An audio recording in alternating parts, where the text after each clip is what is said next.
안녕하세요. 빈수레가 요란하다는 속담을 인간으로 만들면 딱 이 남자일 것 같다는 남자와 결혼하고 그 결혼을 절절히 후회했던 30대 여자입니다. 남편과는 지인의 소개로 만났는데 그때 당시에는 그 남자가 너무 좋고 멋지다고 생각했어요. 남자친구는 친구들과 함께 디저트 카페를 운영하고 있었어요. 남친 포함 총 3명이서 운영을 한다고 했는데 한 곳이 아니라 2곳이라고 했습니다. 나름 인기 많고 잘 된다고 했고 친구들과 함께 이 카페를 프랜차이즈로 키우고 싶다는 포부가 있었죠. 남친은 남자답고 시원시원한 성격인데다 성공하고자 하는 욕심과 포부도 커서 멋져 보였습니다.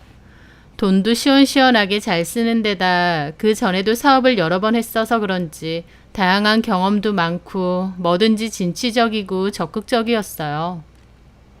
저는 그런 남친을 보면서 저희 아빠를 떠올렸습니다. 제가 가장 사랑하고 또 존경하는 분이 저희 아빠신데요. 저희 아빠는 가진 거 하나 없이 시골에서 도시로 상경하셔서 식당에서 허드렛일하고 주방일 배우고 나중에는 악착같이 요리 배워서 주방장까지 하시고 그리고 본인 가게까지 만들어서 성공을 시키신 분입니다. 아빠는 보쌈 정식 전문점을 운영하시는데 음식이 깔끔하고 정갈하게 나와서 단골도 많고 오랫동안 지역 맛집으로 잘 운영을 하고 계세요. 저희 아빠가 보면 성격이 남자답고 뭐든 적극적이고 진취적이신 편이었고 책임감도 강하세요. 그래서 저는 우리 아빠 같은 남자랑 결혼하면 나도 잘 살겠구나 라는 생각을 은연중에 많이 했던 것 같습니다. 아빠한테는 쑥스러워서 그렇게 말한 적은 없지만 제 이상형이 아빠 같은 사람이기도 했던 거죠. 그런데 그 남자가 딱 저희 아빠 같은 사람이었어요. 요식 관련 사업체를 운영한다는 것도 그렇고 자신감이 넘치고 뭐든 적극적이라는 것도 비슷했죠. 아빠 같은 사람 만나고 싶다고 잘 그랬는데 정말 그렇게 됐구나 라는 생각까지 했습니다. 그렇게 서로 좋은 마음으로 만나오다가 8개월 만에 결혼 약속도 했어요. 남친이 그때 카페 부분 공사 때문에 목돈이 좀 들어가야 된다고 해서 돈이 좀 부족하다고 했고 결혼 비용은 반반 보태기로 했습니다. 저희 아빠가 좀 보태주실 수 있다고 했는데 제가 우리끼리 할 수 있다고 했고 또 제가 일하면서 모아놓은 돈도 있으니 반반하는 게 깔끔할 것 같다고 말씀드렸죠. 아빠는 그럼 다음에라도 돈이 필요하거나 도움이 필요하면 얘기하라고 하셨어요. 하지만 남친도 능력 좋고 결혼에 있어서도 하고 싶은 거 다 하라고 하는 사람이었기에 굳이 아빠의 도움까지 받을 필요는 없었습니다. 결혼식도 호화 호텔에서 화려하게 치렀고 신혼여행도 일주일간 몰디브로 다녀왔죠. 겉으로 보기엔 모든 게 다 그럴듯하고 있어 보였는데 그게 다 속빈 강정이었다는 걸 깨닫기에는 그리 오랜 시간이 걸리지 않았습니다. 결혼하고 얼마 지나지 않아 남편의 허세와 실체를 바로 알게 됐거든요. 다른 거 다 떠나서 일단 결혼 비용을 반반하기로 했었고 당연히 집값도 반반을 했는데요. 저는 당연히 남편이 내는 돈은 남편이 원래 모아놓은 돈인 줄 알았습니다. 제가 냈던 결혼 비용은 제가 모아놓은 돈이었기에 남편도 그런 줄 알았죠. 그런데 결혼하고 보니 남편이 쓴 결혼 비용이란 건 전부 대출이었습니다. 어이가 없었죠. 돈이 없으면 없다고 처음부터 얘기하고 대출을 해야 된다고 하던가요. 그리고 솔직히 따로 모아둔 돈이 없다고 하면 그 사정에 맞춰서 결혼식이든 신혼여행이든 형편에 맞게 잡았을 텐데 돈 걱정 말고 하고 싶은 대로 다 하라고 큰소리 탕탕 쳐놓고 나중에 보니 다 갚아야 될 빚이었던 겁니다.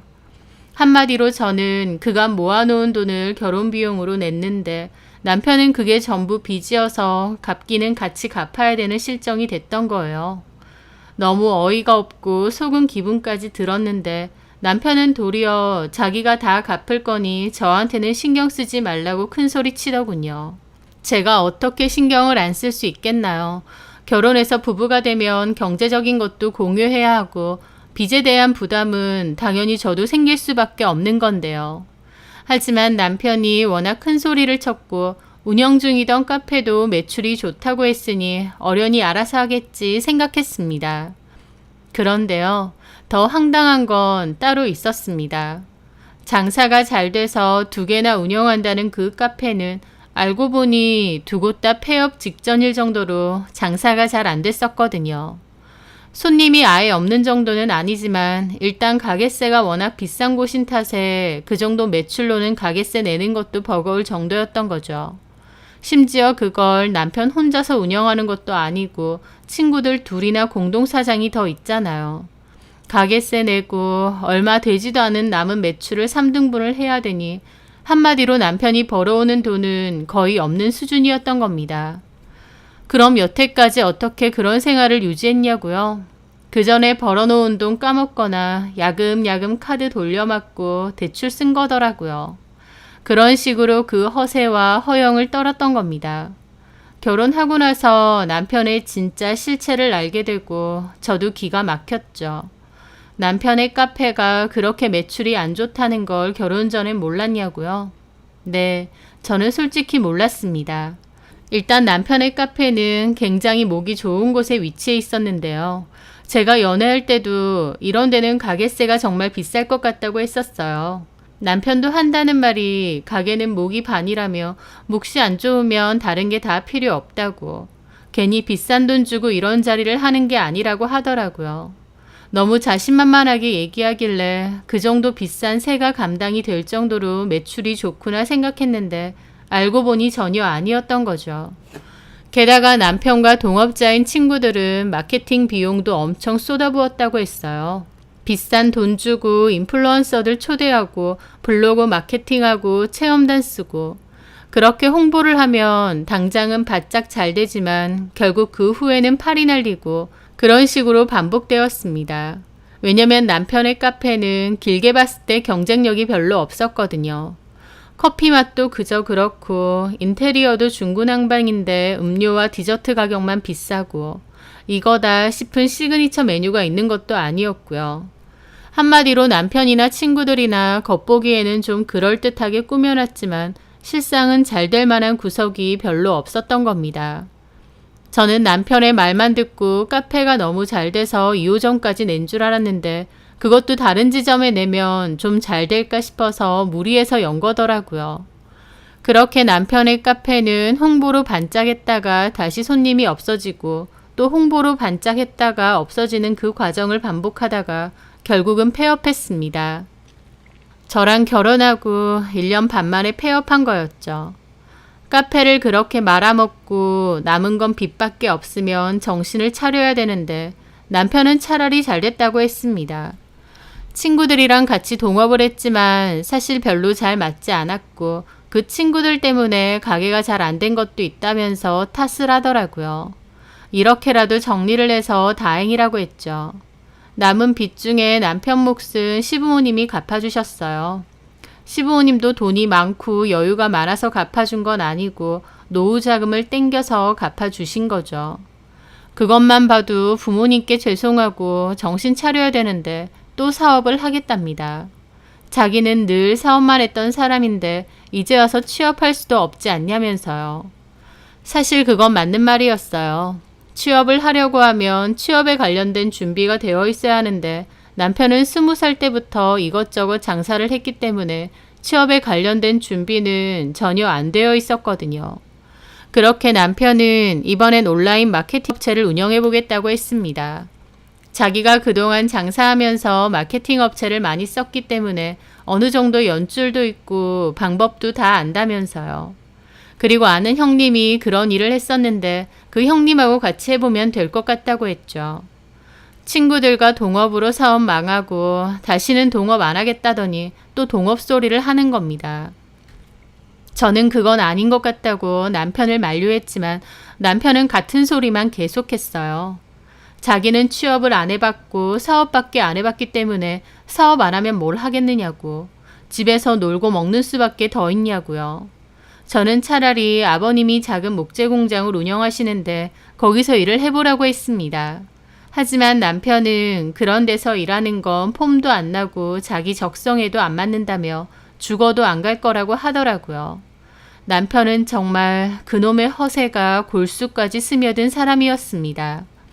결혼 전 호탕해 보이고 시원시원해 보였던 성격은 사실은 대책 없고 앞뒤 분간 없는 데다가 철딱선이 없는 성격이었던 겁니다. 저는 반대했는데 남편은 제 얘기는 듣지도 않았어요.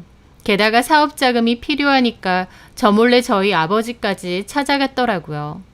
사업 계획서까지 뽑아들고 가서는 저희 아버지에게 설명과 설득을 했습니다. 저희 아빠도 안 된다고 거절하셨으면 좋으련만 사위가 그렇게 부탁을 하니 거절하기 힘드셨던 것 같아요. 결국 도와주신다고 했고 이 근방의 음식점들 사장도 많이 알고 있으니 거래처 소개도 많이 시켜주신다고 했습니다. 남편은 감사하다고 넙죽 절 올리고 저희 아빠의 도움을 받게 되었어요. 저는 그 사실을 초반에 몰랐다가 나중에 알게 되었는데 너무 속상하더라고요.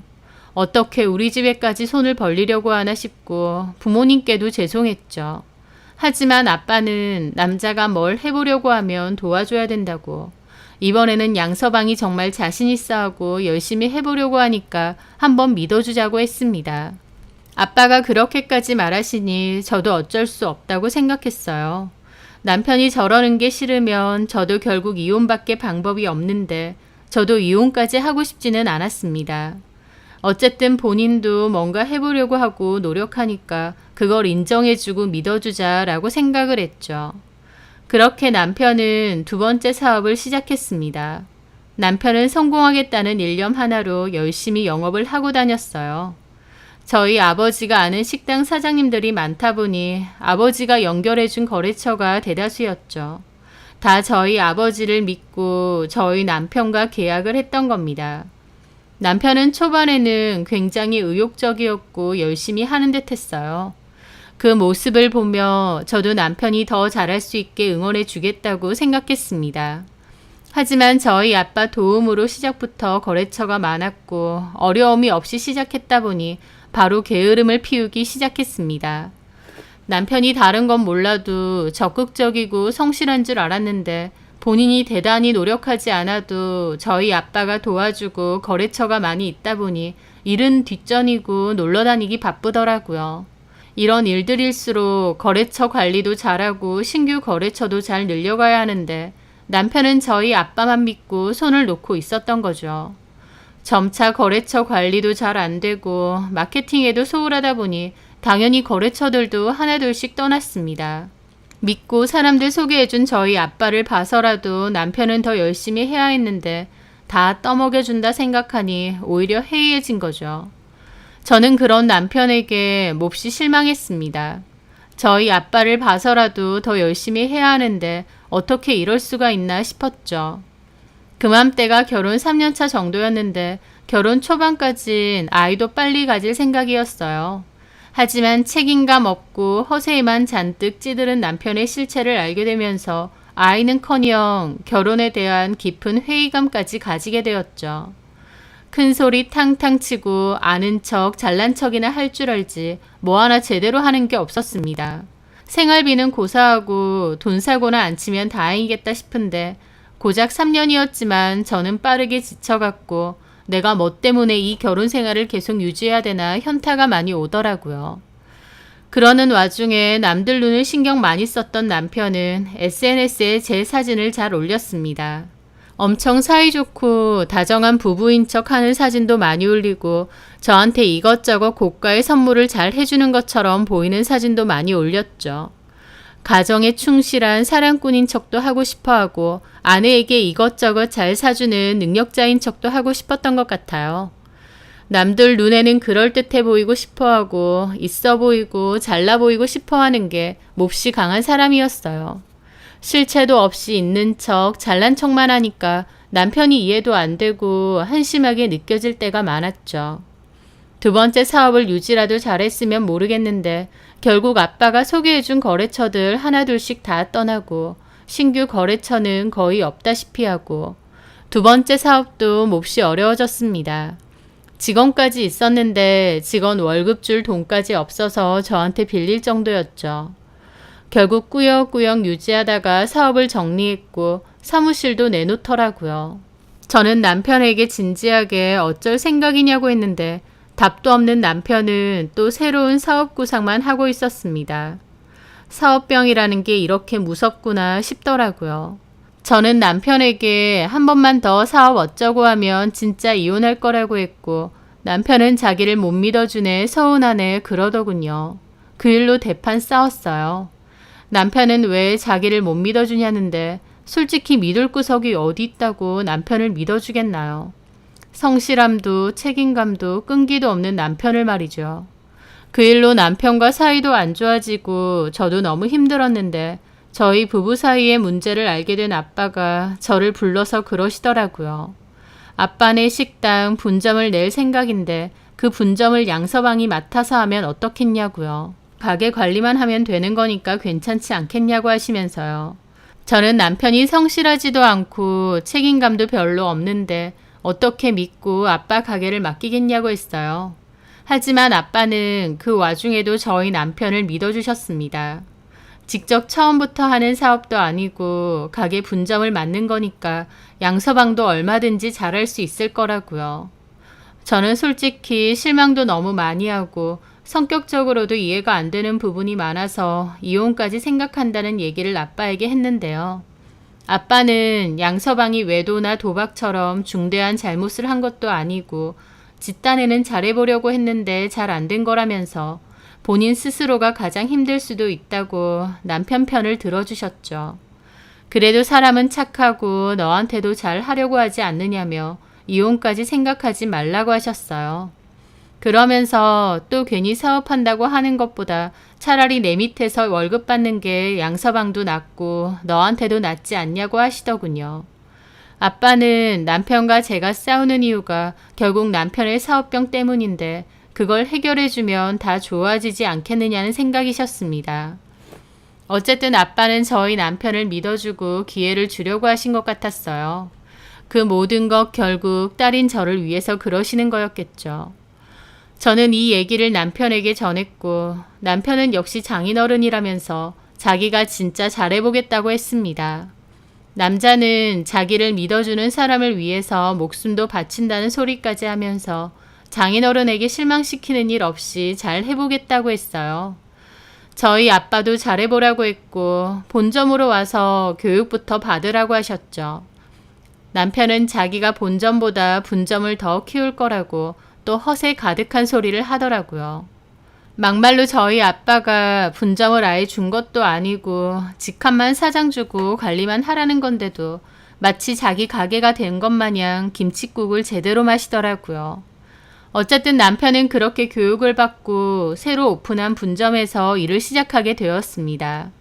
본점에서 교육받은 직원들이 가서 일하기 때문에 말 그대로 관리만 하는 거라 남편이 할 일이 많지는 않았어요. 하지만 따박따박 월급 받아오고 그 월급이 저한테 들어오니까 저는 너무 좋더라고요. 사실 남편이 사업한답시고 그러고 다니면서 제대로 된 생활비도 안 줘서 제가 버는 돈으로 생활비를 늘 해결하다시피 했었는데 이제 월급이 제깍제깍 들어오니 너무 좋았습니다. 남편도 생각보다 성실하게 일을 하는 것 같았고요. 아, 아빠 말 듣기를 잘했구나. 저 사람이 이제 정신 차렸나 보다 할 무렵이었죠. 저보다는 사실 저희 아빠가 남편을 많이 믿어준 건데 남편은 그런 저희 아빠와 저에게 제대로 뒤통수를 날렸습니다. 남자는 믿어주는 사람에게 절대 배신하지 않고 목숨을 바치네 어쩌고 하더니 분점을 맡고 1년도 안 돼서 제대로 뒤통수부터 때린 거였죠. 그 시작은 분점에서 일을 하시는 이모님의 전화 한 통에서 시작되었습니다. 그 이모님은 강 실장님이라고 부르던 분인데 원래 본점에 계셨다가 분점으로 파견을 나가셨고 아빠가 초기 창업할 때부터 계셨던 분이세요. 그래서 저하고도 잘 알고 거의 가족 같은 분인데 건강이 많이 안 좋아져서 일을 그만두고 요양을 해야 된다고 하시더라고요. 오랫동안 저희 아빠 가게에서 일을 잘해주시던 분인데 그렇게 그만두신다고 하니 저도 마음이 너무 안 좋았죠. 그래서 작은 선물을 하나 마련했고 한번 가게 들러서 실장님께 드려야지 마음을 먹었습니다. 그런데 마침 실장님에게서 연락이 온 거였어요. 강 실장님, 수혜 씨, 많이 바빠요? 아니요. 외근 나갔다가 들어가는 참이에요. 아, 그렇구나. 아, 지금 가 계시죠? 제가 잠깐 들를까 하는데. 왜요? 강 실장님한테 드릴 선물도 있고, 뭐 큰 건 아니고요. 아유, 무슨 선물요. 됐어요. 사장님이 안 그래도 퇴직금이라고 두둑히 주셔서 미안하구만. 당연히 받으셔야죠. 지금 가게 맞으시죠? 그 말에 실장님이 잠깐 머뭇거리시더라고요. 그러더니 저기 지금 어차피 브레이크 타임인데 가게 말고 건물 1층에 카페 하나 있던데 거기서 잠깐 볼까요? 나 할 얘기가 있는데. 가게 말고 따로 만나서 할 얘기가 있다고 하셔서 의아했죠. 무슨 얘기를 하시려는 걸까 궁금하기도 했고요. 아, 네, 알겠습니다. 그럼 10분 뒤에 도착하니까 그때 뵐게요. 그렇게 실장님을 1층 카페에서 만나게 되었어요. 실장님은 이상하게 표정이 상기되어 보이고 주변을 괜히 둘러보시더라고요. 안녕하세요. 왔어요? 얼른 앉아요. 가게로 가면 되는데 무슨 일이세요? 저기 수혜 씨, 나 이번 달 말이면 그만두는 거 알죠? 알죠. 내가 그만두기 전에 이거 그냥 넘어갈 일은 아닌 것 같아서 얘기하려고 보자고 했어요. 뭔데요? 실장님의 진지한 표정에 저도 사뭇 긴장이 되더라고요. 양 사장님 말이에요. 저희 남편요? 네. 저희 남편이 왜요? 가게에서 문제라도. 이거 나만 아는 것 같은데 오해도 아닌 게 내가 직접 봤거든. 뭘 보셨는데요? 우리 가게에 한 석 달 전부터 오던 직원 하나가 있어요. 이름이 이재경이라고 했고 대학교 졸업하고 무슨 회사 들어가려고 시험 준비한다고. 그러면서 알바 겸 일하는 거라고 하더라고. 네. 저는 처음 들어본 직원 이름이지만 제가 다 아는 건 아니니 그러려니 했습니다. 근데 내가 얼마 전에 뭘 봤냐면. 뭘 보셨는데요? 내 입으로 말하기가 좀. 뭔데요? 말씀해 보세요. 괜찮아요. 우리 가게에 직원들 탈의실 있는 거 알죠? 그럼요, 알죠. 퇴근하고 나서 내가 나갔다가 뭘 놓고 온 거야. 그래서 다시 들어갔거든요. 그런데 가게불도 다 꺼져 있는데 탈의실에서 무슨 소리가 들려. 분명 다 퇴근했을 텐데 이게 뭔 소린가 싶어서 슬쩍 가서 봤거든요. 그런데 거기, 네, 양 사장님하고 재경 씨가. 그 말에 저는 입이 뜨악했습니다. 그 실장님은 거기서 남편과 그 직원 여자가 같이 있다는 걸 봤다는 거예요. 둘이서 진하게 포옹하고 키스를 하고 있었다고 했고 보통 사이 같지가 않다고 했습니다. 그 전까진 전혀 몰랐다고 하시면서요. 저는 너무 충격이었어요. 하지만 이어지는 실장님 말은 더 충격이었죠. 나도 너무 놀랐고 그러고 가만 생각해보니까 재경 씨 했던 말이 좀 거슬리더라고. 그제서야. 뭐라고 했는데요? 이재경 씨가 원래는 취업 전까지만 잠깐 생활비 벌려고 일하는 거라고 했거든. 근데 언젠가부터 일을 굉장히 열심히 하더라고. 그냥 하는 게 아니라 가게에 막 세세한 부분까지도 다 신경 쓰고 그러는 거야. 사실 사장도 아니고 직원들이 그렇게까진 하지 않잖아. 그래서 내가 우스갯소리로 재경 씨는 취업만 되면 그만둘 거라고 하더니 이 가게에 애정이 참 많나 보다 그랬었거든. 그랬더니 맞다면서 자기는 이 가게에 애정이 많다고 그러는 거야. 그리고 최근에는 취업 준비도 잘 안 한다고 하면서 그냥 시집이나 갈까요 그러대. 그때는 그냥 그런가 보다 하고 말았는데 양 사장님하고 그렇고 그런 사이인 걸 내 눈으로 직접 보니까 얘가 괜히 일부러 그런 소리를 했나 싶은 거 있지. 그 말에 저는 어처구니가 없었습니다.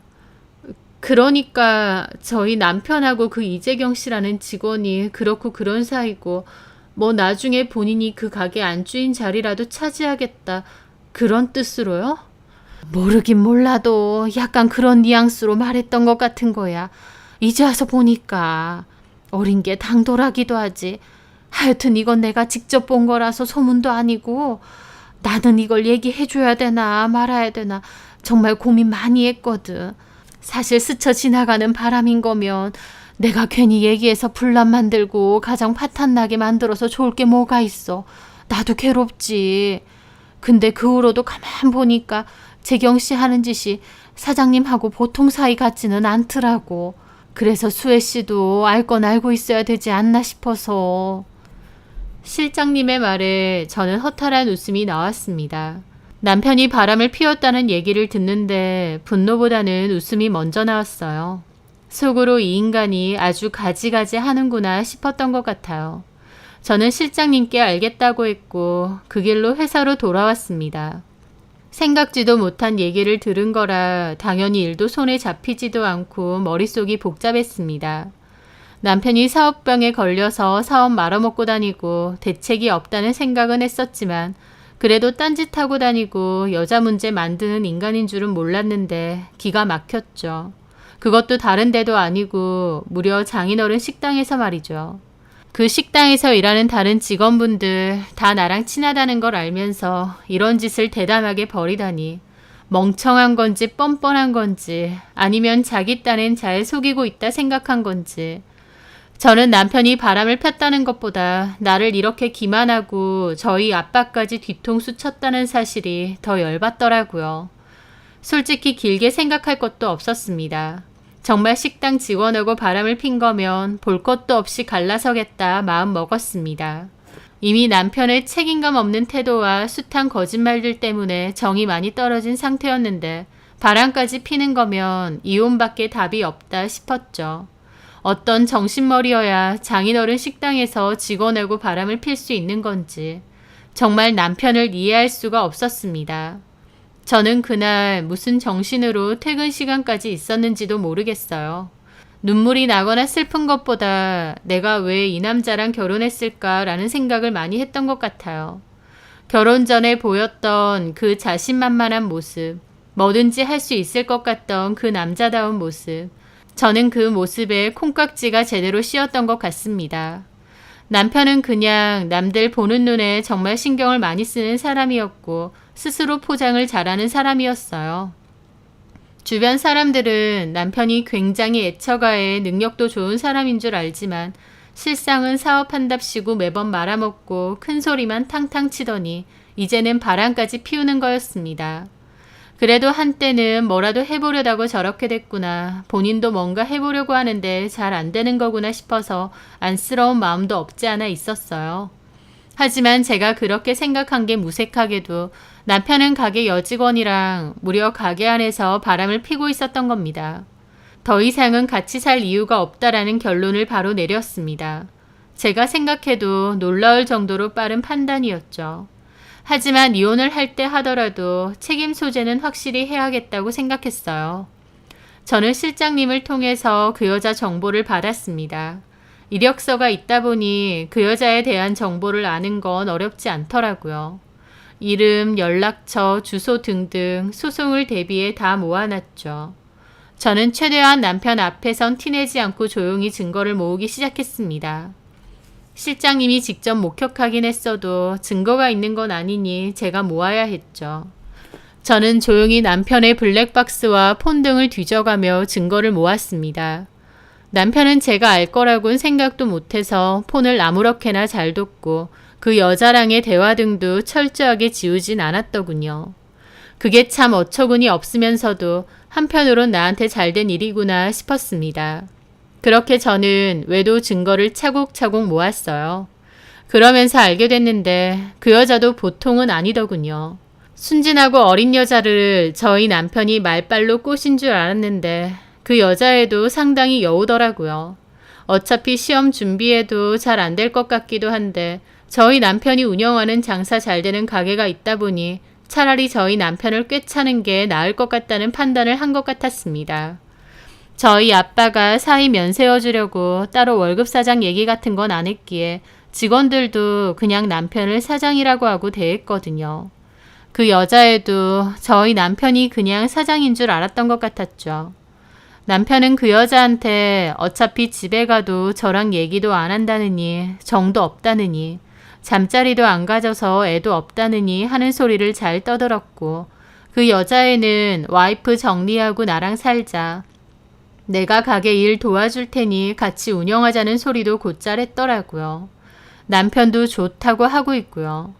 지들 가게도 아니면서 아주 지들끼리 김치국 퍼마시고 핑크빛 미래를 그리고 있는 게 꼴 같지도 않았죠. 그렇게 이래저래 증거들을 모았고 이 정도 증거면 충분하겠다 싶을 때 변호사 사무실 가서 상담하고 상간 소송부터 진행하기로 했습니다. 그리고 친정 부모님께도 말씀드렸어요. 당연히 저희 부모님도 놀라시고 특히 저희 아빠가 몹시 분노하셨죠. 못난 사이 믿어줬는데 결과가 이런 배신이니까요. 아빠는 당장이라도 그것들 쫓아내겠다고 하시는 거 제가 말렸습니다. 인간 같지도 않은 것들한테 괜히 힘 뺄 필요 없고 법으로 해결 보는 게 제일 깔끔하다고 말씀드렸죠. 제가 선택한 결혼이니까 이혼도 제가 알아서 하겠다고 말씀드렸어요. 아빠는 알겠다며 도울 게 있으면 돕겠다고 얘기를 해주셨죠. 그리고 얼마 뒤 저는 가게를 찾아갔습니다. 한동안은 저도 가게에 찾아가는 일이 거의 없었는데 그 여자 얼굴도 볼 겸 남편한테 마지막 얘기도 전할 겸 찾아간 거죠. 제가 가니까 실장님이 저를 맞이해 주시더라고요. 왔어요? 네, 저희 남편은요? 아마 화장실 갔을 거예요. 그렇게 제가 기다리면서 다른 직원들하고 인사를 하고 있으니 그 재경이라는 여자도 오더라고요. 그 여자랑은 처음 보는 거였습니다. 그 여자는 어리둥절해하며 저를 받고 실장님이 사모님이라면서 그 여자에게 저를 알려주더라고요. 그 말에 그 여자는 아 하더니 띠껍게 안녕하세요 인사를 하는 겁니다. 저는 웃으며 말했죠. 이재경 씨? 네. 처음 보네요. 여기서 일한 지는 한 넉 달 됐다고? 아, 네.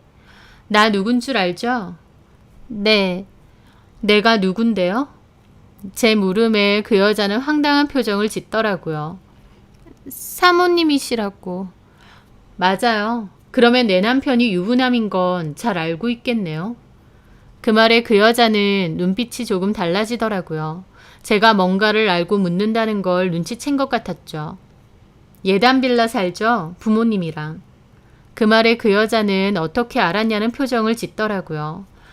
소장 보내려면 주소가 필요해서요. 아마 빠르면 이번 주 안으로 갈 거예요. 네? 그게 무슨... 진짜 무슨 말인지 못 알아듣겠어요? 제 말에 거기 있는 직원들도 웅성거렸죠. 실장님만 고소하다는 표정을 짓고 있고요. 어떤 여자랑 식당에서 눈이 맞았는지 궁금해서 와본 거예요. 얼굴 봤으니 됐어요. 소장 갈 테니까 답변서 잘 써서 보내고. 그 와중에 남편도 오더니 당황한 표정으로 저에게 오더라고요. 여보, 왔어? 어쩐 일로? 당신한테도 할 말 있어서 왔어. 나한테? 뭔데? 저는 웃으며 또박또박 얘기했습니다. 이 가게에서 나가. 그리고 집에서도 짐 싸서 나가고. 우린 이혼이야. 제 말에 남편은 눈이 동그래졌죠. 여보, 그게 무슨 말이야? 내가 모르는 줄 알았어? 가게에서 대놓고 바람 피는데 내가 모를 줄 알았던 게 신기하네. 긴 말 안 할게. 개망신 당하기 전에 이 가게에서도 나가고 집에서도 나가. 집 지분도 당신 거 없는 거 알지? 애초에 결혼할 때 갖고 온 돈도 대출이었고 그 대출마저도 내가 거의 갚았잖아.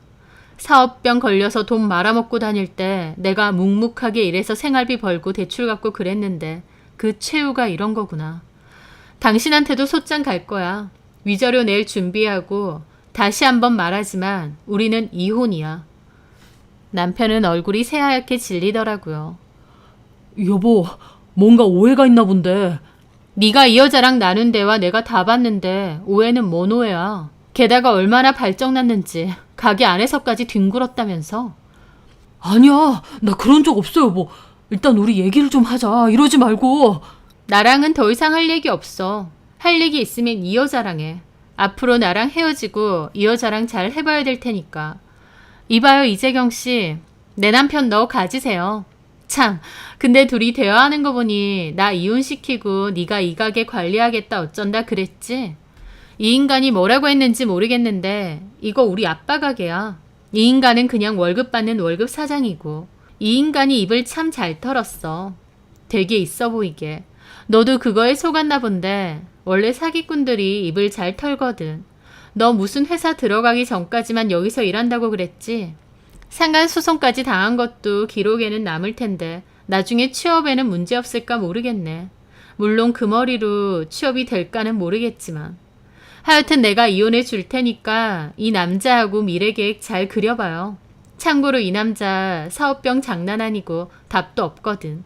그건 알고 있으라고. 제 말에 그 여자도 놀라더라고요. 그게 무슨 이 가게가 사장님께 아니라고요? 그래. 그러니까 너도 짐 싸서 나가. 그 여자는 몹시 놀란 얼굴이었습니다.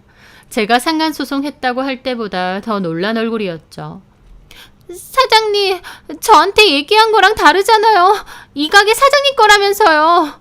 야, 내가 언제 그렇게 얘기했어? 넌 그러고 가만히 좀 있어. 남편은 그 여자한테 소리를 지르더니 저를 붙잡더라고요. 미안하다, 얘기 좀 하자. 쟤랑은 아무 사이 아니다 그러고 있는데 참 같지 않았습니다. 본인이 사장이고 저랑은 이혼할 거고 저 여자한테 이 가게 같이 운영하면서 살자고 신나게 들이댈 땐 언제고 이제 와서 그런 적 없다고 저를 붙잡는데 이 인간은 끝까지 나를 우습게 보는구나 싶어서 더 열받더라고요. 그 와중에 그 여자는 남편더러 왜 자기를 속였냐고 난리치고 남편은 그 여자더러 좀 닥치라고 하고 있고 둘이서 그러고 싸우는 꼴이 아주 가관이었죠. 저는 아빠한테 연락했고 아빠도 가게로 당장 오신다고 했습니다. 그렇게 아빠가 한달음에 가게로 오셨고 아빠는 오시자마자 남편한테 꺼지라고 했어요. 남편은 그 와중에도 사태 파악이 안 되는지 장인어른 하면서 매달리는데 저희 아빠가 멱살을 잡았습니다. 네가 내 사이였을 때나 이해해주고 좋게 봐주려고 했던 거지. 이제 너는 내 사이도 아니고 아무것도 아니야. 내가 운영하라고 맡긴 가게에서 직원이랑 놀아나고 내 딸 배신하고 그러면서 나더러 장인어른? 이걸 그냥... 아빠가 남편을 한 대 치려고 하시길래 제가 말렸습니다. 남편이 맞는 건 문제가 아니지만 괜히 폭행 시비로 아빠에게 문제 생길까 봐요. 아빠는 남편에게 저 여자랑 둘이서 당장 꺼지라고 했고 남편은 결국 아빠의 불호령에 그 가게를 도망치듯 떠나야 했습니다. 그 여자도 같이요. 저는 집에서도 남편 짐 싹 정리해서 밖에 내다놨고 그 집 안에는 이혼 서류도 끼워놨어요. 남편은 이혼 못한다고 하면서 잘못했다고 그리고 이렇게 일방적으로 쫓아내는 건 잘못된 거라고 난리를 쳤죠. 저는 안 입고 오면 법대로 하라고 했습니다. 그 와중에 그 여자가 제 번호를 어떻게 알았는지 전화가 와서 자기도 속았다고 울고불고 하더라고요. 유부남인 건 알았지만 곧 이혼한다고 했고 그 이빠른 소리에 자기도 속았다고요. 어찌됐든 유부남인 거 본인도 알았으면서 이렇게 억울해하니 더 어이가 없었죠. 저는 그렇게 억울하면 남편 상대로 따로 소송을 진행하라고 알려줬습니다. 네가 유부남인 거 알고 내 남편하고 놀아난 건 명백한 사실인데 억울할 게 뭐가 있느냐고도 했죠. 그리고 내가 너한테 건 상간소송은 취할 생각이 전혀 없고 이왕 이렇게 된 거 이혼남 되면 내 남편 잘 간수해서 살라고 했습니다. 그 여자는 자기가 미쳤느냐고 쥐뿔도 없는 그런 인간을 자기가 왜 가지냐고 더 난리더라고요. 남편도 그 여자도 알량한 진심도 없으면서 그러고 놀아났다는 게 참 어처구니가 없었죠. 하여튼 저는 끝까지 위자료 소송도 진행했고 남편과는 법적 다툼 끝에 결국 제 승소로 이혼도 했습니다. 당연히 남편과 그 여자로부터 위자료도 받아냈고요. 아마 그 여자도 남편에게 구상금 청구를 했던 것 같은데 남편과는 그 후로 따로 연락하지 않아서 어떻게 됐는지는 모르겠네요. 저는 저의 다사다난했던 이혼을 마무리하면서 참 콩깍지가 무서운 거구나 느꼈습니다. 이제 와서 보면 남편이 떠들어대는 그 잘난 척이며 있는 척들이 다 알맹이도 없는 속빈 강정 같은 거였는데 저도 너무 보고 싶은 대로 보고 남편을 만났던 것 같기도 해요. 물론 결혼이라는 게 반쯤은 장님이 돼서 하는 거라고도 하지만요. 남편에게 실망한 게 너무 많아서 이혼할 때도 아쉽거나 슬프기보다 오히려 가뿐하고 홀가분했습니다. 이제 저 인간 뒤치다꺼리 안 해도 되겠구나, 속 썩일 일 없겠구나 하면서요. 자기를 믿어준 사람한테 보란듯이 배신한 남편이 앞으로 어떻게 살지는 불보듯 뻔한 것 같아요. 하지만 여전히 남들 보기에는 그럴듯하게 보이려고 발버둥치며 살겠죠. 제대로 된 내실은 전혀 없으면서 말이에요. 그런 남편하고 이제라도 정리한 게 다행인 것 같습니다. 제 이혼을 두고 저희 아빠가 그러시더군요. 아니다 싶을 때 끝내는 것도 용기라고요. 아빠 말씀도 맞는 것 같고 또 저에게 늘 힘이 되어주고 저를 믿어주는 부모님이 계시기 때문에 아무렇지 않게 툭툭 털고 일어날 수 있는 것 같아요. 앞으로도 저희 부모님께 더욱 잘하고 걱정 끼쳐드리지 않게 노력하며 살려고 합니다. 제 사연 들어주셔서 감사합니다.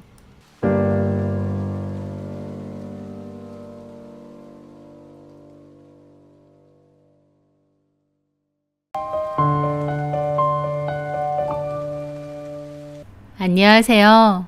저는 카페를 운영하며 살고 있는 40대 여자입니다. 아직 어리다면 어린 나이지만 저는 참 많은 일들을 겪으며 살아왔어요.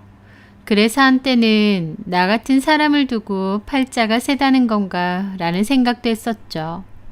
걱정 없이 유복하고 여유롭게 산 적도 있었고 또 바퀴벌레가 많이 나오는 낡고 오래된 월세방에서 산 적도 있었습니다. 아버지를 잃은 충격도 너무 컸는데 어머니까지 잃게 되고 부모님 없이 혼자 남겨진 깊은 외로움과 슬픔도 느껴봐야 했죠. 불안정하고도 심적으로 힘든 경험을 여러 번 하며 살아왔기에 더더욱 안정적이고 편안한 삶을 꿈꿨던 것 같습니다. 그래서 다소 이른 나이에 결혼이라는 선택을 했던 것 같기도 하고요. 물론 그 결혼은 제 인생에 있어 또 하나의 풍파를 만들어주기도 했지만 말이죠.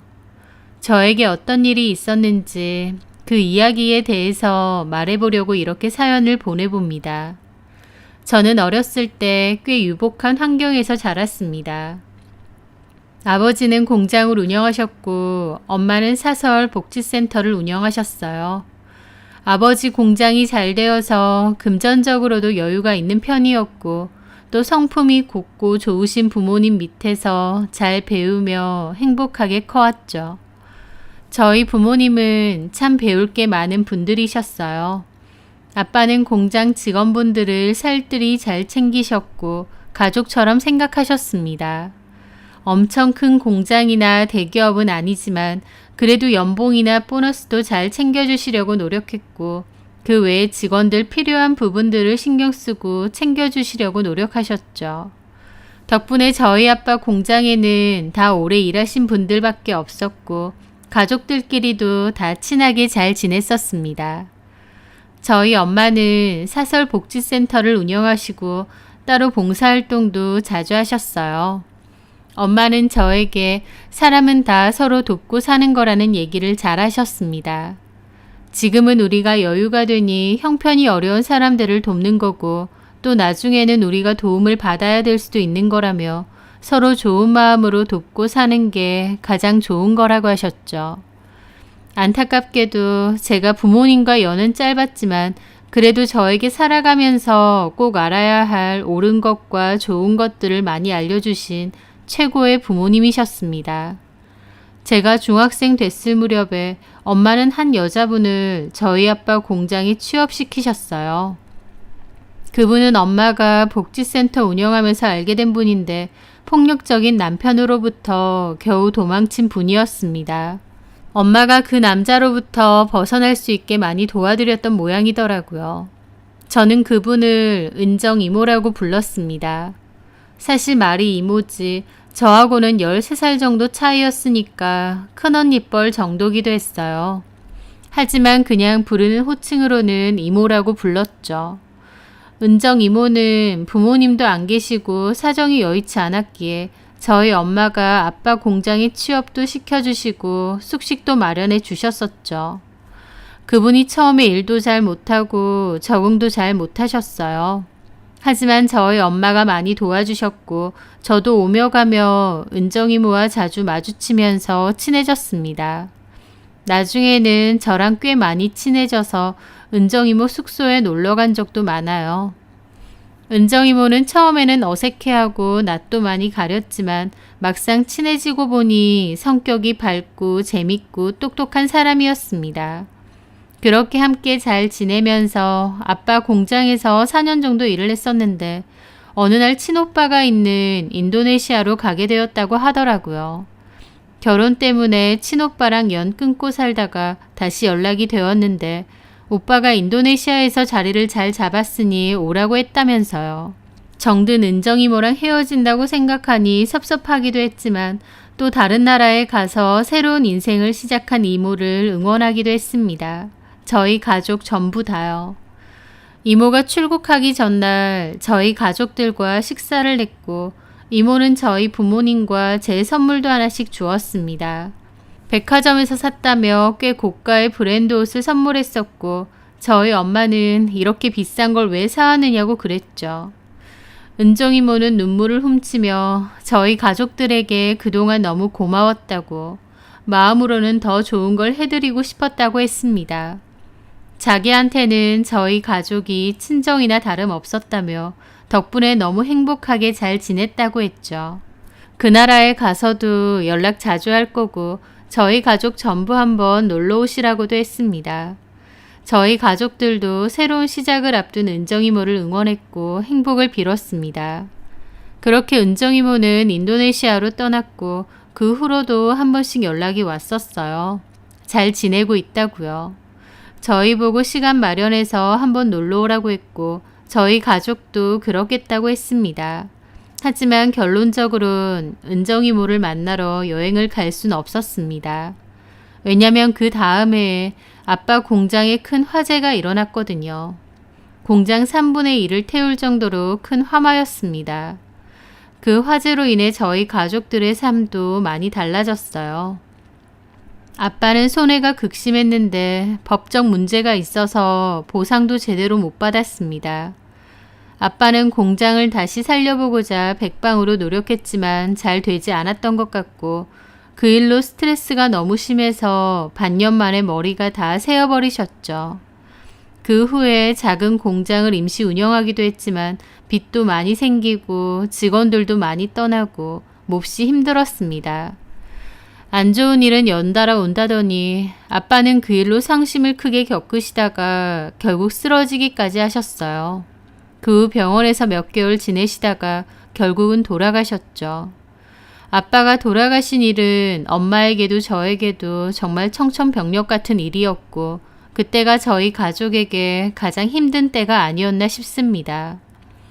공장 화재 사건으로 인해 빚도 많이 생겨서 살던 집까지 처분하고 오래된 집으로 옮겼는데요.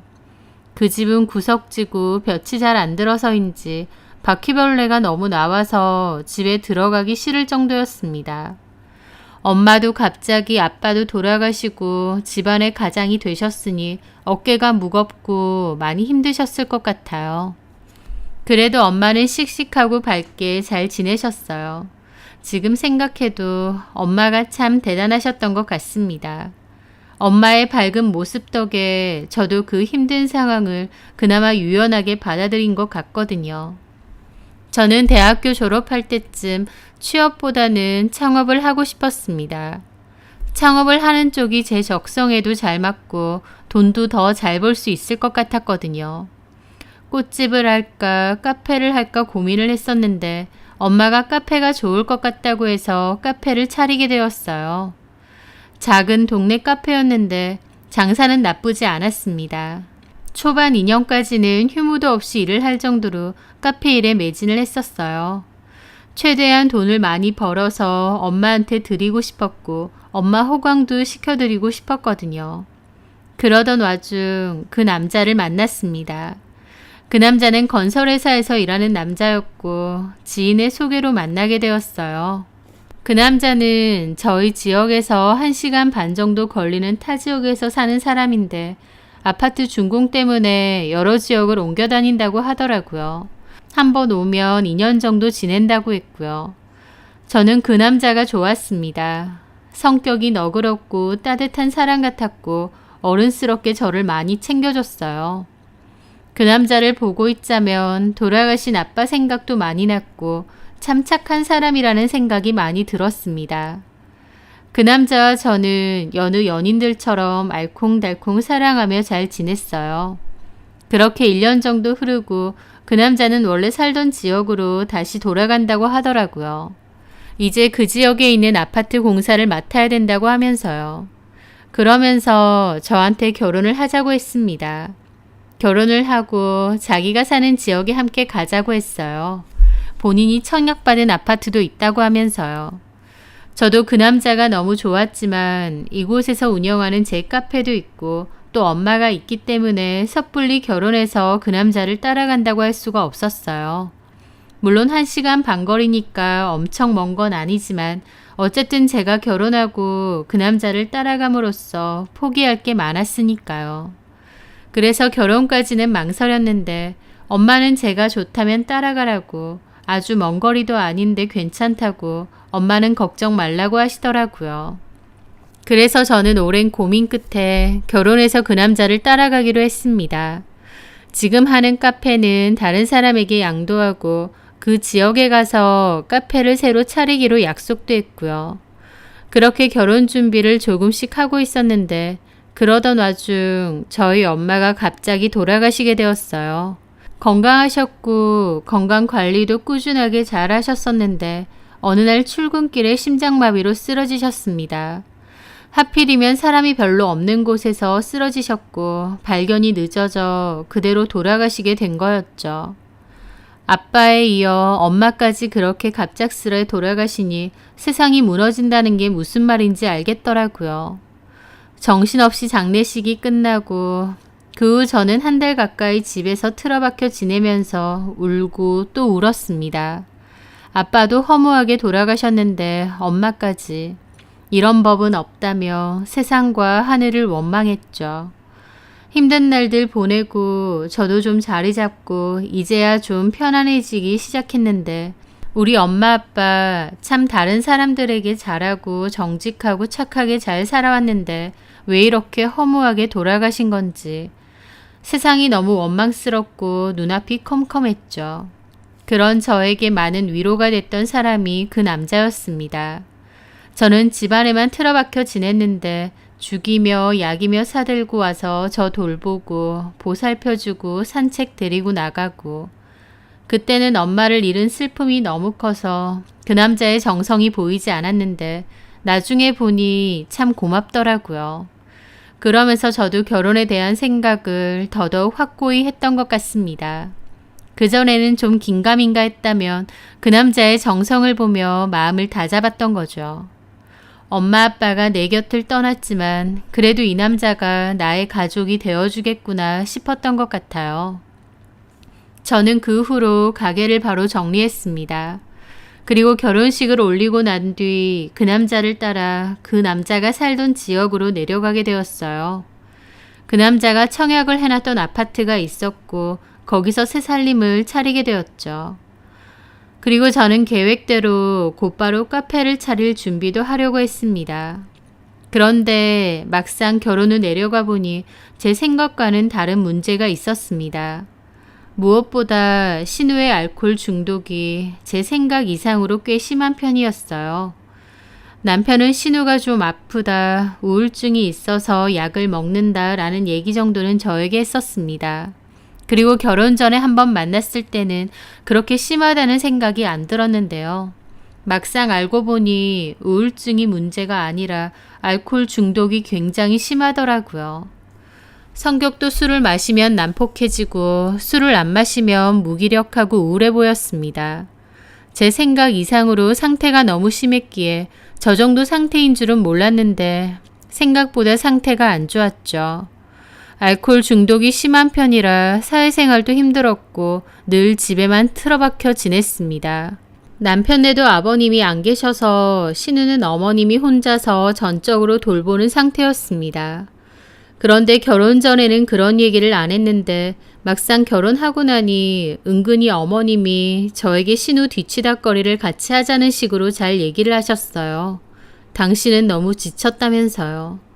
신우가 덩치도 좀 크고 술을 마시면 눈빛부터가 변하니까 좀 무서웠던 데다 술을 마시면 충동적인 행동을 잘 한다고 했습니다.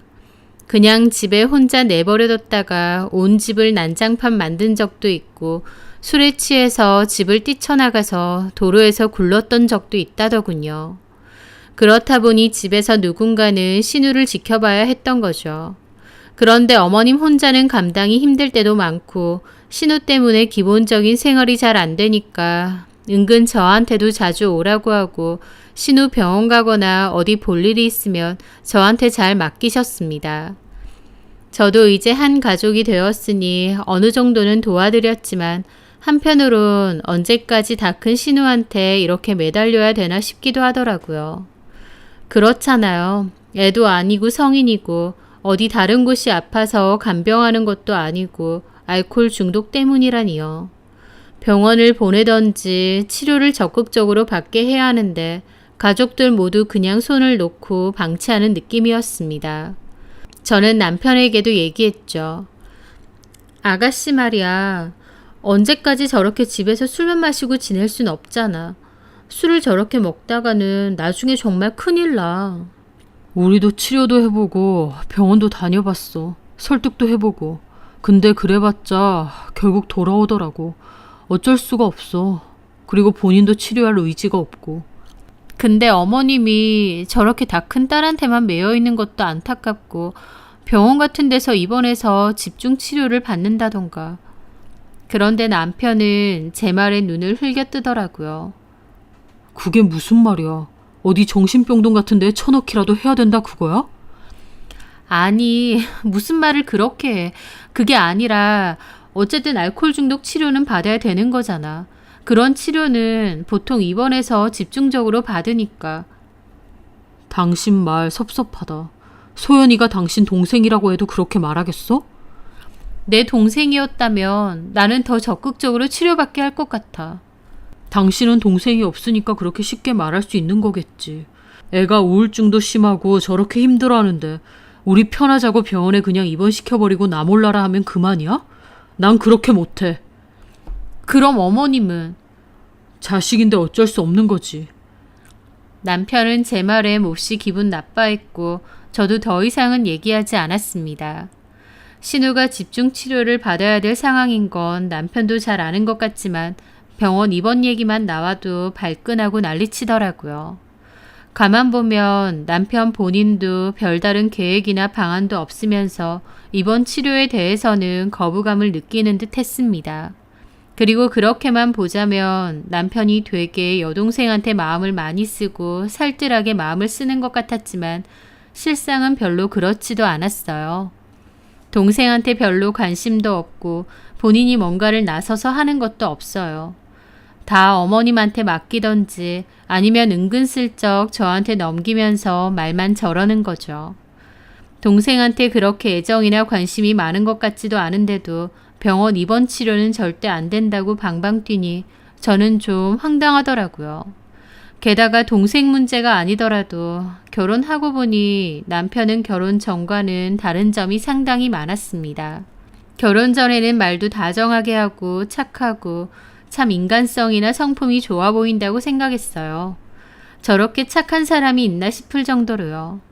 그런데 웬걸 막상 결혼하고 보니 매사 짜증도 정말 많고 쉽게 발끈하고 화도 잘 내는 편이었습니다. 심지어 게으르기도 하고 성실한 편인지도 모르겠더라고요. 저는 원래 하던 가게를 접고 남편 따라 내려온 거다 보니 일단 일을 하지 않는 상태였는데 남편은 제가 집에 있기 때문에 집안일도 전부 다 제 소관이라고 했어요. 그러면서 집안일에는 손도 안 댔는데 분리수거 한 번을 안 하더라고요. 게다가 제가 집에 있고 본인은 나가서 돈을 벌어오기 때문에 제가 당연히 자기 엄마 도와서 여동생 뒤치다꺼리를 같이 해줘야 된다고 생각했고요. 가장 저를 힘들게 한 건 밖으로 도는 것 때문이었습니다. 가정적이고 저를 잘 챙겨주는 사람인 줄 알았는데 결혼하니 180도 달라지더라고요. 본인은 회사 일이 너무 바쁘고 야근이 많아서 그렇다고 피곤하다는 소리를 달고 살았지만 일보다는 개인적인 약속도 정말 많은 것 같았고 특히 술자리가 많았어요.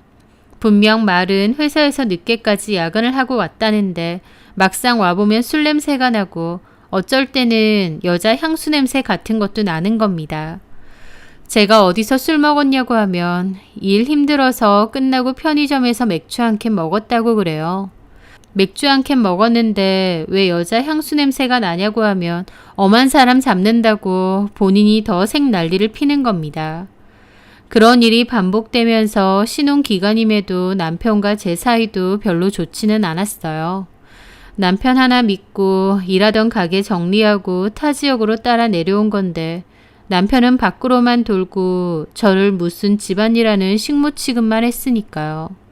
그런 게 너무 힘들고 마음도 지쳤지만 이미 결혼도 했고 다 정리하고 내려왔으니 잘 지내보자며 애써 정신승리하면서 마음을 고쳐먹었습니다.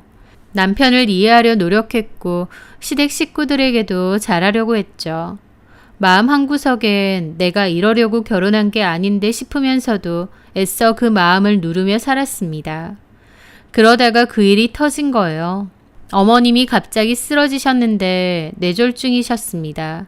그 후로 어머님까지 거동이 불편해지셨어요. 정말 산 넘어 산이라는 게 이런 거구나 싶더라고요. 신우도 보살핌이 필요한 사람인데 어머님까지 그렇게 되셨으니까요. 저는 어머님이 병원에서 태어난 이후로는 어머님 댁으로 매일 출근하듯이 지냈습니다. 어머님은 뇌졸중 후유증으로 거동이 불편해지셨고 그런 어머님 케어를 제가 해야 했죠. 어머님에다가 방에서 잘 나오지 않는 신우까지 제가 돌봐야 했습니다. 모두 제 몫이었어요. 시댁에 가면 신우 밥 차려주고 약 챙겨주고 신우가 먹은 술병 치우고 가끔은 토한 자국까지 치워야 했습니다. 어머님도 식사 챙겨드리고 씻겨드리고 집도 틈틈이 치우면서 집안일까지 해야 했죠. 그걸 넉 달 가까이 했습니다. 당연히 저도 사람인데 힘들고 기약 없는 나날들이 막막하기도 했어요. 게다가 남편이라도 그런 저를 위로해주고 다독여주고 고마워했으면 모를까 그것도 아니었습니다. 남편은 저한테 어머님과 신우 뒤치다거리를 다 맡겨놓고 여전히 똑같은 생활을 이어나갔습니다. 회사 다니고 퇴근 후에는 친구들 만나고 술자리 가지고 주말에도 친구들 만나거나 낚시 갈 때도 있었고요. 반면 저는 주말 없이 내내 시댁 오다니며 시댁 식구들 챙기며 지내는데 당연히 저도 사람인데 현타도 오고 내가 이러려고 결혼했나 라는 생각이 끊임없이 들더라고요. 결국 저는 내가 최대한 빨리 카페 자리를 알아보고 일을 시작해야겠다고 생각했습니다. 제가 일을 하지 않기 때문에 시댁 식구들을 다 제가 봐야 되는 것 같았거든요. 그래서 틈틈이 가게 자리를 알아보러 다녔고 나름 마음에 드는 자리를 찾게 되었어요. 그리고 남편에게 얘기를 했죠. 나 카페 자리 요새 틈틈이 알아보고 있는데 제 말에 남편은 밥을 먹다 말고 미간을 찌푸리며 저를 보더라고요. 어? 카페 자리 알아보고 있다고. 근데 마침 괜찮은 자리가 있어서 조건도 나쁘지 않고 위치도 괜찮더라고. 안에 기본 인테리어는 되어 있어서 조금만 손보면 될 것 같고 내가 쓰던 기계들은 다 임시 보관해놨으니까 빠르면 다다음 달 안에도 오픈할 수 있을 것 같은데.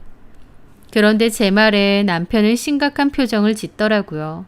그러더니 그럼 엄마랑 소연이 밥은 어떡해? 라는 겁니다. 그 말을 듣는데 저도 순간 벙쪘죠. 엄마랑 동생 밥을 어떻게 해야 되냐며 고민하는 말이 아니라 저한테 어쩔 거냐고 묻는 말이었고 그 순간 정이 확 떨어지는 겁니다. 어머님은 거동은 조금 괜찮아지셨고 어쨌든 나도 더는 못하지. 4개월 넘게 내가 오며 가며 어머님하고 아가씨 돌봐줬잖아. 그리고 여기 와서 내 카페 열 거라고 했었고 이미 결혼 전부터 당신하고도 충분히 상의했었던 일이잖아. 아, 그때 엄마가 쓰러지기 전이었고 이제는 상황이 달라졌잖아. 그래서? 그럼 엄마랑 소연이 몸도 안 좋은데 저렇게 그냥 냅두자는 거야? 그럼 나더러 계속 이렇게 지내라는 거야? 못할 것도 없잖아, 가족끼리. 그렇게 힘든 것도 아니고. 하는데 어이가 없더라고요. 본인 손으로 엄마고 동생이고 밥 한 번 차려준 적도 없으면서 너무나도 간단한 일인 것 마냥 얘기를 하는 겁니다. 제 입장에선 두 집의 살림을 한 번에 해야 되고 거기다가 신우와 어머님을 보살펴야 되는 일인데 이렇게 아무것도 아닌 일처럼 게다가 당연히 제가 해야 되는 일인 것처럼 말하는 걸 들으니 어처구니가 없었죠. 그런데 남편이 해결 방안이라고 내놓은 말은 더 어이가 없었습니다. 아, 그러면 당신이 카페 출근 전에 잠깐 들러서 엄마랑 소연이 밥도 차려주고 좀 돌봐주고 그리고 퇴근할 때도 잠깐 들러서 들여다봐줘. 자영업이 좋은 게 그런 거 아니겠어? 라는 겁니다. 그렇게 간단한 거면 본인이 출퇴근 전에 하면 되는 거 아닌가요? 저한테 아무렇지 않게 모든 일을 떠넘기는 거였죠. 저더러 카페 운영도 하면서 자기 가족들도 똑같이 챙기고 보살피라 이겁니다. 그쯤 되니 저도 기분이 너무 상하더라고요. 출근하고 퇴근하는데 그 와중에 어머님 댁 들러서 그렇게 하라고? 그게 그렇게 쉬운 일이야? 그럼 어떻게 하자는 건데? 어떻게 할지는 당신이 잘 생각해봐야지. 내가 막말로 뒤치다꺼리 하려고 당신이랑 결혼한 줄 알아? 왜 당연한 내 일처럼 얘기하는 거야? 그렇게 말하면 너무 서운하다. 나는 나가서 돈 벌잖아. 그러니까 나도 나가서 돈 벌겠다고. 솔직히 카페를 꼭 해야 돼? 그게 잘 될 거라는 보장도 없고 괜히 있는 돈이나 안 까먹으면 다행 아니야? 까먹어도 내 돈으로 하는 거니까 걱정 마. 그리고 왜 나한테 전부 맡겨? 나랑 결혼 안 했으면 뭐 어쩌려고 했는데? 그럴 땐 어쩔 수 없으니까 낮에 돌봐줄 수 있는 시설을 알아보던가 했겠지. 그러니까 그렇게 할 거면서 왜 지금은 나한테 다 맡기냐고. 아, 당신이 있는데 그런 데를 왜 맡겨? 남의 손에 엄마랑 소연이까지 맡기고 내가 발 뻗고 잠이나 자겠어? 당신도 이제 와서 보니 참 야박하다. 내 생각엔 그냥 당분간은 카페 하지 말고 집에 있는 게 어때? 솔직히 이제 애도 가져야 되는데 굳이 무슨 카페를. 라면서 저보고 일하지 말고 그냥 집에 눌러 앉으라는 겁니다. 말이 좋지 그냥 계속 이렇게 자기 가족들 돌봐달라는 거잖아요. 저는 남편하고 더 말하고 싶지도 않더라고요. 나는 더 이상은 못하겠다고. 처음 약속대로 나는 내 카페 자리 알아보고 계약할 거라고. 할 만큼 했으니 이제 알아서 하라고 했습니다. 엄밀히 남편 엄마이자 동생이고 남편이 해결했어야 되는 문제 아닌가요? 제가 나서서 도와줬으면 고맙다고 생각했어야 하는데 오히려 너무 당연하게 생각하니까 황당하고 더 하기 싫었죠. 그렇게 남편과 저는 냉전 상태였고 저는 그 와중에도 일단 시댁에 가서 어머님과 신우를 챙겨야 했습니다. 남편한테 더는 못하겠으니 알아서 하라고 했지만 뭘 어떻게 해야 되나 저도 난감하긴 마찬가지였어요. 그리고 내가 결혼을 잘못했구나 싶기도 하고 뭘 어떻게 하는 게 맞는지 모르겠더라고요. 그런데 그 와중에 한 통의 전화가 울렸습니다. 낯선 번호여서 안 받았는데 또다시 전화가 오더라고요. 뭘까 싶어서 받아보니 뜻밖에도 상대방은 은정이모였습니다. 인도네시아로 갔던 그 옛날의 은정이모 말이죠. 이모, 세상에 어쩐 일이세요? 너 맞구나. 아, 드디어 찾았네. 저 많이 찾으셨어요? 사모님을 많이 찾았는데 돌아가셨다는 얘기 들었어. 아, 네. 저기 시간 괜찮으면 한번 볼까? 한국이세요? 아예 들어왔다. 아, 정말요? 잘 됐네요. 한번 봬요. 그렇게 저는 은정이모를 만나게 되었습니다. 10년 넘게 못 보고 살다가 만난 건데 얼굴을 보니 많이 안 달라지셨더라고요. 너무 반가웠습니다. 은정이모는 훨씬 안색도 좋아지시고 보기에도 좋더라고요. 그때 아빠 공장 화재 사고 이후에 집 사정도 안 좋았고 엄마도 폰을 바꾸셨었거든요. 그러면서 은정이모랑도 연락이 아예 끊긴 거였죠. 이모는 한 번씩 연락을 하려고 했지만 저희 엄마랑 연락이 끊겼기에 더 이상 연락을 할 수가 없었다고 합니다. 공장 화재 사건과 저희 아빠 돌아가셨다는 얘기를 건너듣고는 그 후부터 저희 엄마를 많이 찾으셨던 것 같아요.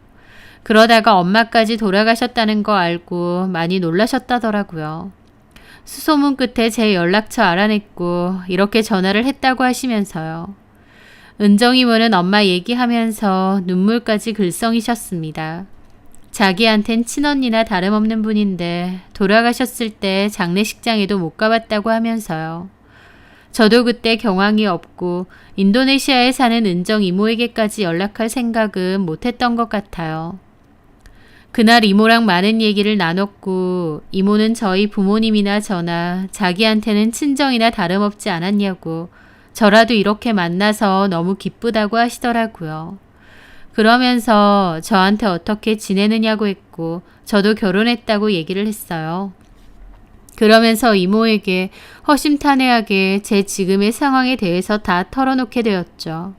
제 얘기를 들은 이모도 많이 놀라기도 하고 저한테만 모든 책임을 미루는 저희 남편에 대해서도 화가 좀 나신 것 같았습니다. 그러면서 이모 본인은 아예 한국으로 들어왔고 혼자 살고 있으니 뭐든 도움될 게 있다면 얘기하라고 하셨습니다. 자기가 도와줄 수 있는 건 다 도와주겠다고 하시면서요. 그렇게 말해주시는 것만으로도 너무 든든하고 좋더라고요. 저도 부모님 돌아가시고 세상에 나 혼자 남겨졌구나 너무 외롭고 서글펐는데 자기가 나서서 다 도와주겠다는 은정이모의 말이 너무 든든하게 느껴졌습니다. 그러면서 은정이모는 자기 소유 건물이 하나 있는데 거기다가 카페를 하면 어떻겠느냐 하셨어요. 이모가 갖고 있는 건물은 제가 원래 살던 지역에 있다고 했죠. 저는 너무 솔깃하지만 여기서 너무 멀어서 그건 힘들 것 같다고 말씀드렸어요. 이모는 아무쪼록 제가 원하는 대로 잘 판단하길 바란다고 하시면서 도움 필요하면 언제든 얘기하라고 하셨죠. 오랜만에 이모를 다시 만나니 너무 반갑기도 하고 또 뭐든 도와주시겠다고 하니 말만 들어도 좋더라고요. 그런데 그 후 남편과 또다시 얘기를 해봤는데 남편이 자기가 아무리 생각해도 방법이 없다면서 저보고 계속 카페 하지 말고 그냥 엄마랑 동생을 계속 돌봐달라고 대놓고 말하더군요. 저도 기분이 상해서 남편에게 말했죠. 아니, 도대체 내가 없었으면 뭐 어떻게 하려고 했던 거야? 원래 계획은 여기 내려와서 나도 바로 가게 자리 알아보고 카페 차리려고 했었어. 당신도 그러면 된다고 했고. 그런데 어머님이 당신 혼자 아가씨 케어 하기에는 버거우니까 좀 도와달라고 하셨고 나도 초반에는 어머님 도와서 아가씨 뒤치다꺼리도 도와주고 어머님 필요한 심부름도 해드리려고 했던 거야. 그런데 어머님마저 갑자기 저렇게 쓰러지시고 나니까 나도 4개월 넘게 두 집 왔다 갔다 하면서 어머님의 아가씨까지 보살펴 드린 거고. 원래 계획하고 달라졌지만 그래도 이 정도면 나도 할 만큼 한 거 아니야? 누가 결혼하자마자 시댁 식구들 뒤치다꺼리만 내내 하고 살고 싶겠어. 제대로 신혼이라는 것도 즐겨본 적도 없고 나는 내가 이러려고 결혼했나 싶은 생각이 든 게 한두 번이 아니야. 당신 나더러 출퇴근 때 시댁 들려서 어머님하고 아가씨 돌보라지만 그게 쉬운 일이야? 그렇게 간단할 것 같으면 왜 당신은 못해? 당신은 저녁에도 친구들 만나고 주말에도 모임이며 낚시며 다 가고 취미 활동이며 본인 생활 그대로 다 하고 있잖아. 어머님이며 아가씨는 다 나한테 밀어두고. 저도 화가 나서 다다다 따졌습니다. 자기 믿고 결혼하자고 같이 내려가자고 해서 잘 되던 카페까지 정리하고 따라왔는데 자기 가족들 다 저한테만 밀어두고 본인은 본인 할 거 다 누리고 산다고 생각하니 저도 억울하고 기분 나쁘더라고요. 그런데 남편 한다는 말이 네가 따로 챙길 부모나 가족도 없는데 그게 뭐가 그렇게 억울하고 힘들다고 이 생색이고 난리야? 라는 겁니다. 그 말을 듣는데 정말 피가 차갑게 식는 기분이 들더라고요. 남편이 저에 대해서 어떻게 생각하는지 알 것 같았습니다. 저희 엄마 갑자기 돌아가시고 충격과 슬픔으로 집 밖에도 못 나오고 힘들어할 때 그때 저를 찾아와서 자기 믿고 살라고 자기가 가족이 되어주겠다고 그렇게 말하던 남편을 믿었습니다. 그런데 저한테 그렇게 말해놓고 사실은 저런 생각을 하고 있었구나 싶더라고요. 저한테는 따로 챙길 부모나 가족도 없지 않느냐는 남편의 말이 가슴을 후벼 파듯 너무 아팠죠. 제 상처를 보듬어 주기는커녕 오히려 약점인 것처럼 얘기하는데 저도 그 사람에게 인간적인 정이 다 떨어졌습니다. 저도 마음이 싸늘하게 식어서 더 얘기할 것도 없다고 그냥 그만하자고 했습니다. 그리고 베란다에서 제 캐리어 꺼내서 제 짐 쓸어 담았어요. 너무 정 떨어지고 도저히 남편이랑 같은 공간에 있기도 싫더라고요. 그동안 어머님이며 아가씨 챙기면서도 남편이 겉으로 말은 안 해도 저한테 고마운 마음이 있을 거라고 생각했습니다. 본인 가족들 제가 나서서 챙기는 거고 본인이 못하는 일 제가 도와주는 거니까요. 그런데 전혀 아니었어요. 이제 부모도 없고 가족도 없는데 제가 나서서 자기 식구들 챙기고 두 집 살림 다 건사하고 바보 등신같이 묵묵하게 있어주니까 그게 다 당연한 거고 제가 할 일이라고만 생각했던 겁니다. 내가 여태까지 뭘 하고 있었나 싶더라고요. 저는 눈물을 훔치면서 그만 살겠다고 이혼하자고 했는데 남편 하는 말이 가관이었어요. 그만 좀 해. 너 이렇게 짐 챙긴다고 어디 갈 데도 없잖아. 어디 갈 건데 네가? 그러는 겁니다. 저는 남편과 결혼하면서 원래 엄마랑 살던 집은 세를 주고 나왔거든요. 남편은 저보고 당장 돌아갈 곳도 없는데 어딜 가겠느냐고 하는 거였죠. 남편은 또다시 제 가슴을 후벼 파는 소리를 했고 저는 길바닥에서 자도 여기보다 마음 편할 거라고 하면서 가방 들고 그냥 나왔습니다. 남편은 제 가방을 붙잡았고 실랑이가 일어났어요. 저한테 미안해서라거나 얘기를 좀 하자고 붙잡는 것도 아니었습니다. 야, 작작 좀 해. 막말로 내가 너한테 나가라고 해도 뭐 할 판에. 뭐라고? 나야말로 너한테 진짜 화나고 섭섭해. 집에서 있으면서 엄마랑 신우 좀 돌봐주는 게 뭐 어떻다고 이 난린데. 그럼 네가 뭐 할 건데? 내가 네 가족 돌봐주려고 결혼했냐고. 간병인이 필요하면 돈 주고 고용을 해. 야, 너 이렇게 기분 나쁘다고 나간다고 해서 갈 데도 없는 거 내가 몰라? 홧김에 이런다고 될 일이야? 너 이렇게 나가잖아. 그러면 다시는 못 돌아와. 돌아올 일 없으니 걱정 마. 너 나중에라도 미안하다. 다시 돌아오겠다 그래봐. 그런 말 하면 얼마나 쪽팔리겠어. 뭐라고? 그냥 내가 말릴 때 적당히 그만하고 짐 풀어. 갈 데도 없으면서. 나보고 자꾸 갈 데 없네 어쩌네 하는데 내가 왜 갈 데가 없어? 나 갈 데 있으니까 그런 쓸데없는 걱정은 하지도 마. 이혼할 거니까 그런 줄 알고. 꼴의 자존심은. 저는 남편의 인간성에 치를 떨며 짐을 들고 나왔습니다. 제가 친정도 없고 따로 가족도 없고 갈 곳도 없다고 생각하니 기고만장인 거였어요.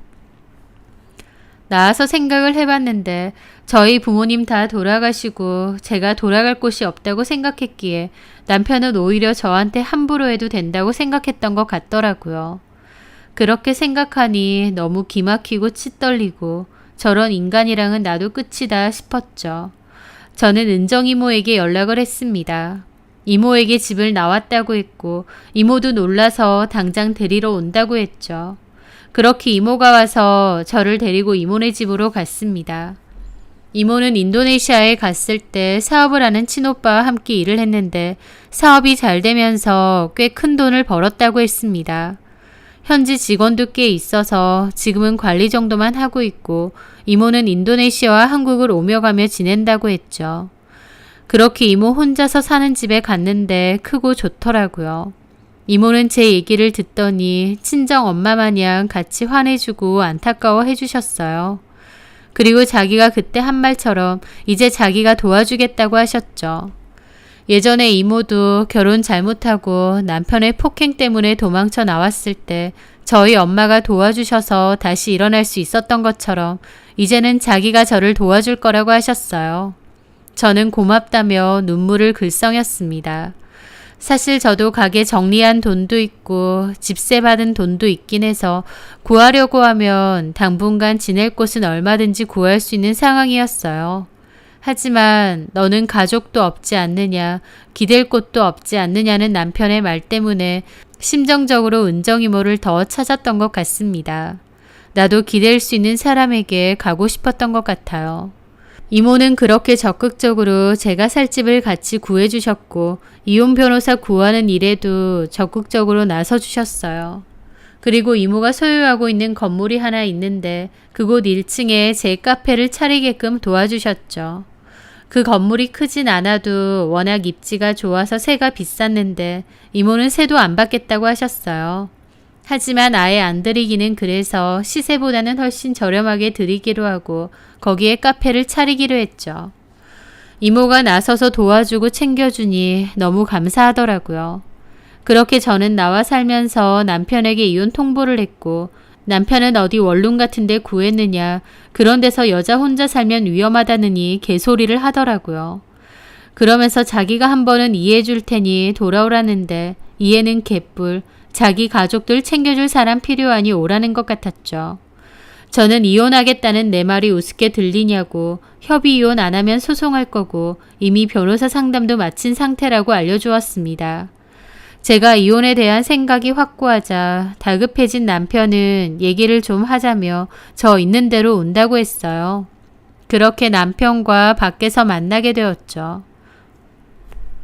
시댁 식구들 내팽개치고 나가더니 좋아? 내팽개쳤다니. 애초에 네가 네 가족들을 나한테 내팽개친 거지. 말이면 다야? 너 이런 애인 줄 몰랐다. 나야말로 이런 얘기 더 이상 하고 싶지도 않고 이거 이혼 서류야. 여기 도장 찍어. 누구 맘대로? 난 이혼 못해. 이렇게 집 나와 있는 거 이런 거 다 유책 사유야, 알아? 이혼 못하겠다고? 그럼 소송할게. 너하고는 길게 얘기할 것도 없다. 나는 그날 충분히 얘기했지만 너는 무조건 나한테만 희생하라고 하는 것 같아. 나는 너한테 정 다 떨어졌고 이혼 소장 보낼 테니까 그런 줄 알아. 저는 말이 통하지 않는 남편을 두고 자리에서 일어났습니다. 그리고 이모네 집에 곧장 갔어요. 그런데 이모네 집 앞에서 누가 제 팔을 잡는 거예요. 돌아보니 남편이었죠. 깜짝 놀랐습니다. 남편은 제 뒤를 따라온 것이었어요. 그리고는 이모가 살고 있는 아파트를 보고는 놀라더라고요. 여기 뭐야? 누구 집이야? 너 바람났냐? 진짜 가지가지하네. 바람은 무슨. 우리 이모 집이거든? 이모라니. 네가 이모가 어딨어? 있거든? 너 내가 가족도 없다고 생각해서 막대해도 된다고 생각했지? 돌아갈 때도 없다는 소리나 하고. 근데 나 이모도 있고 돌아갈 때도 있고 도와줄 사람도 있어. 너 그렇게 야비하게 인생 살지 마. 그리고 저는 그 즉시 전화를 걸었습니다. 이모가 놀라서 내려온다고 하더라고요. 남편은 여기 엄청 비싼 아파트 아니냐면서 여기 사는 이모가 있었느냐고 계속 놀라더라고요. 잠시 후 이모가 환한 얼굴로 내려왔고 저한테 들어가자고 했습니다. 남편은 불쑥 인사를 하더라고요. 안녕하세요. 저 현주 남편입니다. 현주한테 이모가 있는 줄은 몰랐는데 어쨌든 이모님이 현주한테 얘기 좀 잘 해주십시오. 집 나와서 이렇게 있는 게 말이 되나요? 그 말에 이모도 기가 찬지 한마디 하더라고요. 이보세요, 현주 남편분. 현주한테 얘기 다 들었는데 내가 한마디만 할게요. 본인 가족은 본인이 알아서 건사하는 겁니다. 요력이 안 되면 병원이나 기관 도움을 받으세요. 앞길 창창한 우리 조카 데려다가 독박으로 고생시킬 생각 말고. 나는 그 꼴 못 봐요. 우리 조카랑 얘기 잘했겠지만 인연은 끝난 것 같으니까 조속한 마무리 해주길 바랄게요. 이모의 말에 남편의 표정이 아주 가관이더라고요. 그렇게 저는 남편에게 이혼 소장을 보냈습니다. 남편은 갑자기 태도를 바꿔서 미안하다, 잘못했다, 자기가 이기적이었다고 하면서 눈물의 사죄를 했습니다. 하지만 제가 보기엔 그 모든 것들이 다 가증스러워 보였죠. 집안일 다 해주고 골치 아픈 시댁 가족들 케어까지 다 해주던 제가 사라졌으니 혼자 똥줄 타는 것 같았습니다. 저는 남편이 뭐라고 하든 이혼하겠다는 뜻을 굽히지 않았어요. 애초에 결혼 기간도 짧고 아이가 없기 때문에 판결은 그렇게 오래 걸리지 않았습니다. 그리고 그 와중에 저는 이모의 도움으로 새 카페를 열었고요. 그리고 결국 이혼 소송에서 승소를 하고 무사히 이혼을 할 수 있게 되었습니다. 그런데 정말 웃긴 게 이혼 소송 과정에서 알게 됐는데 남편은 저랑 이혼 소송 시작할 때쯤 여동생을 바로 시설에 보냈더라고요. 동생을 어떻게 그런 데다 보내냐며 저를 피도 눈물도 없는 인간 취급했으면서 본인이 돌봐야 될 상황이 되니 바로 동생을 입원 처리한 겁니다. 그것만 봐도 정말 정남이 떨어지더라고요.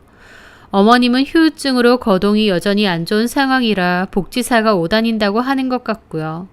결국 남편 본인이 뭔가를 하는 건 없더군요. 본인이 봐야 될 상황이 되니 뒤도 안 보고 다른 사람 손에 맡길 거면서 여태까지 저한테만 희생을 강요했던 게 새삼 어이가 없었죠. 부모님 조금 일찍 돌아가셨다고 결혼하고 나니 바로 저 가스라이팅하고 자기 편할 대로 묶어두려고 했던 전 남편도 너무 소름 끼치고 잘 벗어났다는 생각이 들고 또 때마침 은정이모가 제 앞에 나타나서 저를 많이 도와줬던 게 신기하면서도 감사하더라고요. 어쩌면 저희 엄마가 저를 위해 은정이모를 보낸 것 같기도 하고요. 사람은 서로 돕고 살아야 된다고 우리도 여력이 되면 누군가를 도와주고 나중에는 우리도 도움을 받을 수 있다고 했던 엄마의 말씀이 많이 기억나더라고요. 엄마가 그 옛날 은정이모를 도와줬던 것처럼 이제는 은정이모가 저를 많이 도와주고 위로가 되어주었으니까요. 부모님과의 인연이 짧아 너무 안타깝고 늘 그립긴 하지만 부모님이 다른 사람들에게 좋은 마음을 베풀고 잘 살아주신 덕분에 그 도움을 제가 받는 것 같아서 부모님께 너무 감사하다는 생각이 자주 듭니다. 그리고 마치 본인의 일처럼 발벗고 나서준 은정 이모에게도 참 감사하고 또 그만큼 제가 더 잘하면서 살려고 해요. 은정 이모가 자기는 재혼도 안 했고 자식도 없다며 저를 친조카처럼 생각하며 살겠다고 했는데 저 역시도 이모랑 서로 의지하며 잘 살아보려 해요. 제 팔자가 참 사납고 세다라는 생각도 많이 했지만 그래도 제 주변에도 좋은 사람도 많은 것 같아서 복받은 인생이구나 생각하고 살려 합니다. 제 사연 들어주셔서 감사합니다.